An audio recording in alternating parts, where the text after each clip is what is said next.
ভাই আজকে আইপিএল হিস্ট্রির এমন এক খেলা 2026 ওপেনিং গেম, যেখানে এক টিমের কাছে হিউজ একটা রান আছে, অর্থাৎ আইপিএল এর সবচেয়ে বেশি রান ম্যাচের মধ্যে, এবং আরেক টিমের কাছে সবচেয়ে কম রান আছে।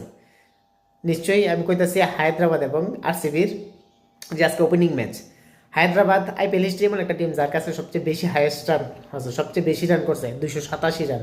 অন্যদিকে রয়্যাল চ্যালেঞ্জার ব্যাঙ্গালোরের কাছে এমন রেকর্ড আছে যেখানে তারা সর্বনিম্ন রান করছে আইপিএল হিস্ট্রির মধ্যে 49 রান।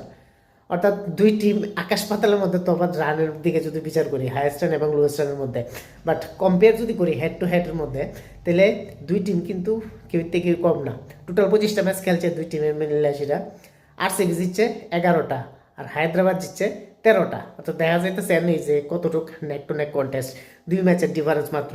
আজকে যদি আরসিবি জিতে তাহলে কিন্তু এটা 12 হয়ে যাবো গা, বাট যদি হায়দ্রাবাদ জিতে তাহলে কিন্তু এটা 14 হয়ে যাবো গা। দেখা যাক কি হয়।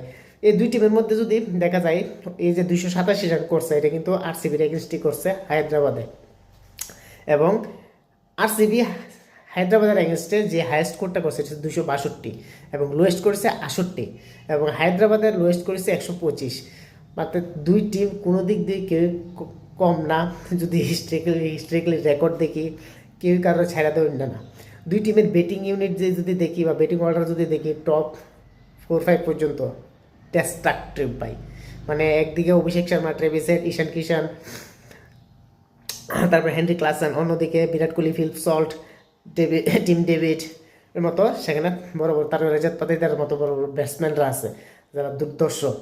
তো সেদিক থেকে যদি বোলিং ইউনিট দেখি, বোলিং ইউনিট কিন্তু একটু আরসিবির একটু উইক লাগতেছে কম্পেয়ার টু এসআরএইচ। তো দেখা যাক আজকে এই ম্যাচের মধ্যে 300 কি হইব না হয়তো না, কেন দুই টিমের ব্যাটিং কিন্তু ইউনিট সুপার পাওয়ার।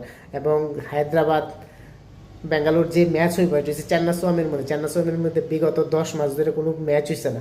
নর্মালি এটা হাইস্ট স্কোরিং গ্রাউন্ড থাকে, বাট আজকে দেখা যাক কতটুকু রান হয়, যেহেতু এতদিন ধরে ইউজ হয়েছে না পিচ, এবং সেন্টার পিচ খেলবো।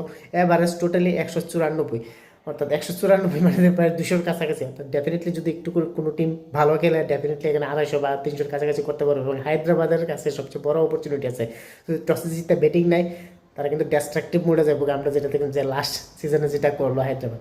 দেখা যাক আজকে 300-র গন্ডি কি পার করতে পারে হায়দ্রাবাদ বা ব্যাঙ্গালোর। আজকের এই ওপেনিং ম্যাচে দেখা যাক কি হয়।